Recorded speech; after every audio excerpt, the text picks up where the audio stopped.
तो चलिए आज की वीडियो को शुरू करते हैं और ये है आपका पार्ट 3। इससे पहले मैंने इंग्लिश वोकैब के ऊपर 2 वीडियोस ऑलरेडी जो है अपलोड कर दी हैं, तो आप उनको भी देख सकते हैं। तो चलिए कुछ ऐसे वर्ड्स को हम देखने वाले हैं जो कि आपकी इंग्लिश में 4 चांद लगा देंगे। तो सबसे पहला जो वर्ड है वो है हमारा meant to be. Meant to be का मतलब होता है कोई चीज़ किसी के लिए होती है, यानी कि जब आप बोलते हैं ना ये तो खेलने के लिए ही होता है, ये तो देखने के लिए ही होता है, तो वहाँ पर जो ऐसे वर्ड्स होते हैं उनको बनाने के लिए हमें मींट टू बी का यूज करना पड़ता है। इसका जो स्ट्रक्चर है उसमें सबसे पहले सब्जेक्ट, फिर हेल्पिंग वर्ब और फिर आपको मींट टू बी का यूज करना है और फिर वर्ब की थर्ड फॉर्म। देखिए ये जो सेंटेंस है ये आपका पैसिव में बनेगा, जैसे कि चाय पीने के लिए होती है। कई बार बोलते हैं ना भाई चाय होती किस लिए है, पीने के लिए तो होती है, तो चाय पीने के लिए होती है। तो बोलोगे tea is meant to be drunk. ठीक है, तो टी इसके लिए होती है, पीने के लिए होती है। फिल्म देखने के लिए होती है, तो बोलोगे films are meant to be watched. ठीक है, तो मूवी किसके लिए होती है, देखने के लिए होती है। तो इस तरह से कोई भी ऐसा वर्ड हो, कोई भी ऐसा सेंटेंस हो जिसमें आपको इस तरह का सेंस दिखता है कि भाई ये तो खेलने के लिए ही होता है, ये तो देखने के लिए ही होता है, बोलते हैं आप कई बार ऐसा, तो आप मींट टू बी का यूज कर सकते हैं। ठीक है, नेक्स्ट वर्ड है हमारा बाउंड टू। बाउंड टू का मतलब होता है होना ही है या फिर कोई चीज होना निश्चित है। कई बार आप बोलते हैं ना भाई ये तो होना ही है या फिर ये तो होना ही था, मतलब प्रेजेंट में भी और पास्ट में भी, दोनों में आप इसको यूज कर सकते हैं। यानी कि कोई चीज जब निश्चित होती है होना, ठीक है, तब आप बाउंड टू का यूज करते हैं। इसमें सबसे पहले सब्जेक्ट, फिर आपको लगानी है हेल्पिंग वर्ब और फिर आपका आएगा बाउंड टू और उसके बाद आपको वर्ब की फर्स्ट फॉर्म लगानी है और उसके बाद आपको क्या लगाना है, ऑब्जेक्ट लगाना है। सेंटेंस देखिए, ये तो होना ही था, ये तो होना ही था, तो बोलोगे it was bound to happen. It was bound to happen. तो देखिए पास्ट का था इसलिए हमने वाज लगा दिया। यदि प्रेजेंट का होता तो हम लगाते इज एम आर में से, जैसे कि उसे तो आना ही है, यानी कि वो इस बंधन से बंधा हुआ है कि भाई वो तो आएगा ही आएगा, उसे तो आना ही है। तो अब बोलोगे he is bound to come. He is bound to come. तो इस तरह से कोई चीज होनी ही है, होनी ही थी, प्रेजेंट, पास्ट या फ्यूचर कोई भी हो, तीनों टेंसेज में आप उनकी हेल्पिंग वर्ब के अनुसार अपने सेंटेंस को बना सकते हैं कि कोई चीज होना मतलब निश्चित है। ठीक है, नेक्स्ट वर्ड है हमारा इवन नाउ। इवन नाउ का मतलब होता है अभी भी। इवन नाउ का मतलब होता है अभी भी। इसमें आपको सबसे पहले सब्जेक्ट, फिर वर्ब, फिर ऑब्जेक्ट और फिर आपको लास्ट में इवन नाउ का इस्तेमाल करना है। देखिए राहुल अभी भी चाय पीता है। कई बार आप बोलते हैं ना राहुल अभी भी चाय पीता है, तो मतलब इस तरह से जो ऐसे कार्य होते हैं जो अभी भी होते हैं या फिर अभी भी हो रहे हैं, उनमें आप इवन नाउ का इस्तेमाल करते हैं अभी भी के लिए। तो यहाँ पर बोलेंगे Rahul drinks T even now. ठीक है, इस तरह से भी आप बोल सकते हैं, या फिर आप स्टिल का यूज करके बना सकते हैं राहुल स्टिल ड्रिंक्स टी, यानी कि राहुल अभी भी चाय पीता है। आप स्टिल का यूज करिए या इवन नाउ का यूज करिए, ये टोटली आपके ऊपर डिपेंड करता है। एक और देखिए, मैं अभी भी अंग्रेजी सीख रहा हूं, तो मैं बोलूंगा I am learning English even now. ठीक है, या फिर आप इवन नाउ को ना पहले भी यूज कर सकते हैं, even now I am learning English, इस तरह से। और अब यदि आप स्टिल से बनाना चाहते हैं तो स्टिल से बना सकते हैं, I am still learning English. Still का मतलब होता है कि कोई चीज पास्ट में शुरू हुई थी और अभी भी वो कंटिन्यूटी में है। ठीक है, जैसा आप बोलते हैं ना वो अभी भी सो रहा है, तो इस तरह से आप वहां पर जो अभी भी है ना उसके लिए भी आप स्टिल का यूज कर सकते हैं। तो नेक्स्ट वर्ड है हमारा, देखिए उससे पहले यदि अभी तक आपने हमारे कोर्स को ज्वाइन नहीं किया है तो कोर्स को ज्वाइन कर लीजिए। इसका लिंक आपको नीचे डिस्क्रिप्शन बॉक्स में मिल जाएगा। इस कोर्स में हमने बेसिक से एडवांस लेवल तक इंग्लिश ग्रामर को कवर किया है। इंग्लिश के सभी क्लास नोट्स आपको मिलेंगे, बच्चों के साथ प्रैक्टिस करने का मौका मिलेगा, A to Z video lectures, practice quiz, course certificate, सब कुछ आपको मिलेगा। ठीक है, और इसका जो प्राइस है वो है 299 रुपीज़। और कुछ बच्चे बोल रहे थे कि सर हमें ई बुक्स चाहिए, तो उनका लिंक भी आपको नीचे डिस्क्रिप्शन में मिल जाएगा, आप ई बुक्स को भी चेक कर सकते हैं। ठीक है, तो नेक्स्ट है हमारा कीप या फिर कीप ऑन। देखिए कीप बोल दीजिए या कीप ऑन बोल दीजिए, दोनों का मतलब सेम ही है कि कोई किसी चीज को करते रहना या फिर कोई चीज होती रहती है वहां पर। अब यहाँ पर जो आप है कीप के साथ ऑन लगा भी सकते हैं और नहीं भी लगा सकते, ये दोनों आपके ऊपर डिपेंड करता है। जो चीज आपको याद रहे उस हिसाब से आप बोल सकते हैं। ठीक है, इसका जो स्ट्रक्चर है उसमें सबसे पहले सब्जेक्ट और फिर आपको कीप ऑन या फिर कीप का इस्तेमाल करना है, फिर वर्ब की फोर्थ फॉर्म और फिर आपको ऑब्जेक्ट लिखना है। देखिए वो खेलता रहा है, यानी कि वो खेलता ही रहता है या फिर वो खेलता रहा है, इस तरह से आप बोल सकते हैं। बोलोगे ही कीप्स प्लेइंग, या फिर आप ऐसा बोल सकते हैं वो भी खेल ही रहा है। देखिए ये जो वर्ब की फोर्थ फॉर्म है ना, इसका मतलब होता है वर्ब की फर्स्ट फॉर्म के साथ आईएनजी, तो उसको जब हम कंबाइन करते हैं तो उसको हम वर्ब की फोर्थ फॉर्म कह देते हैं। तो वो खेलता रहता है या फिर वो खेल रहा है, इस तरह से आप जो भी आपको बोलना है तो आप कीप के साथ बोल सकते हैं। ही कीप्स प्लेइंग मतलब वो खेलता रहता है।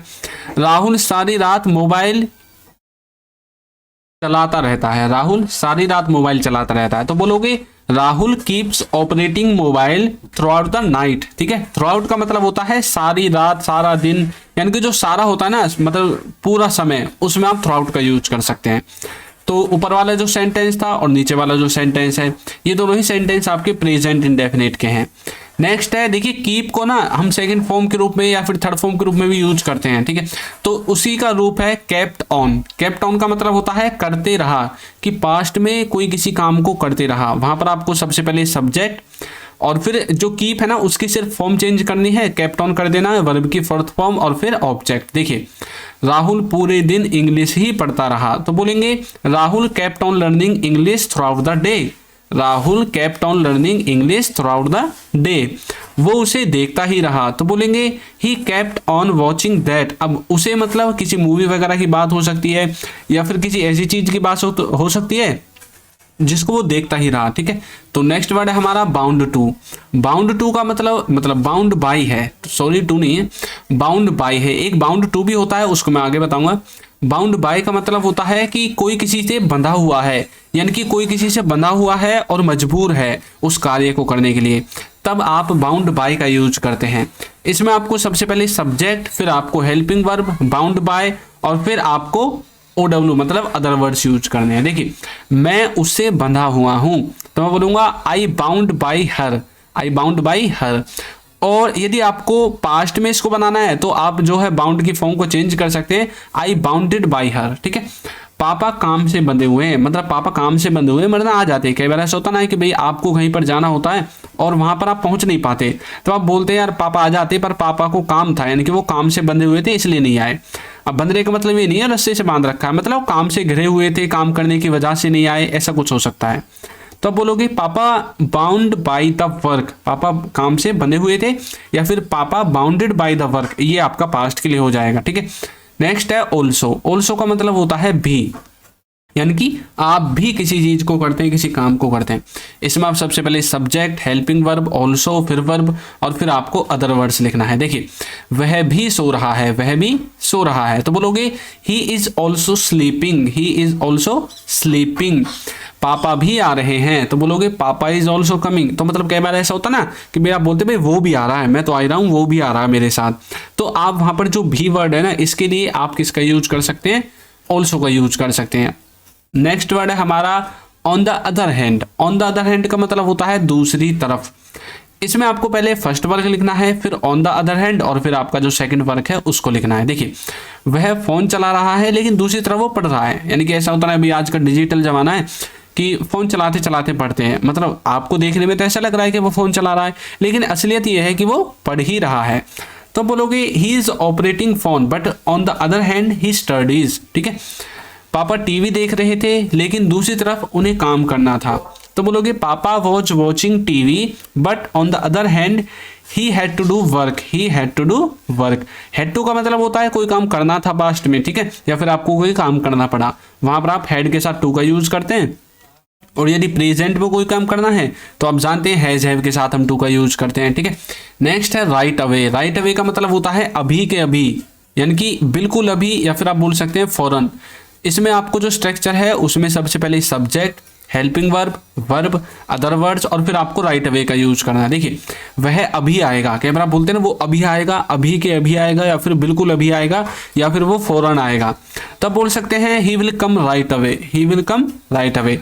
और राइट नाउ का भी कुछ बच्चे यूज करते हैं, तो राइट नाउ का भी यूज कर सकते हैं, राइट नाउ का भी इस्तेमाल सही है। वो मेरा काम जाते ही करेगा, वो मेरा काम जाते ही करेगा, तो बोलोगे he will do my work right away. ठीक है, तो इस तरह से आप राइट अवे का यूज कर सकते हैं।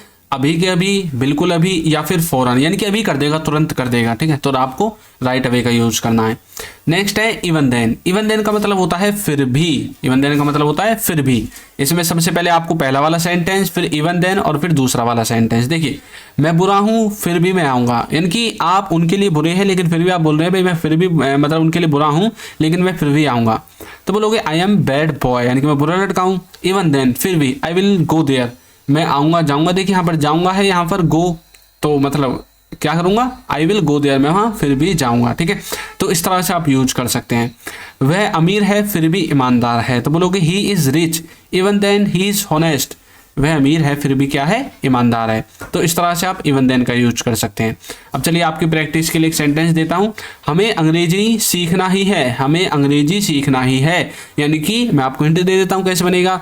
हम अंग्रेजी सीखने से बंधे हुए हैं, ये तो हमें करना ही है, निश्चित है काम करना। तो अब ये बात मैंने आपको पहले बता दी थी कि भाई जब कोई चीज़ करना ही है या फिर होना ही है या फिर निश्चित है तो आपको कौन से वर्ड का यूज़ करना है। तो आपको इसे कमेंट करके बताना है कि इसकी सही इंग्लिश क्या होगी। और हमारे कोर्स का लिंक आपको नीचे डिस्क्रिप्शन में मिल जाएगा, वहाँ से जाकर आप उसे परचेज कर सकते हैं। तो आपको ये वीडियो कैसी लगी है ज़रूर बताइएगा। और यदि अभी तक आपने हमारे चैनल को सब्सक्राइब नहीं किया है तो चैनल को सब्सक्राइब कर दीजिए, वीडियो को लाइक कर दीजिए और एक अच्छा सा कमेंट करना बिल्कुल ना भूलें। Thank you.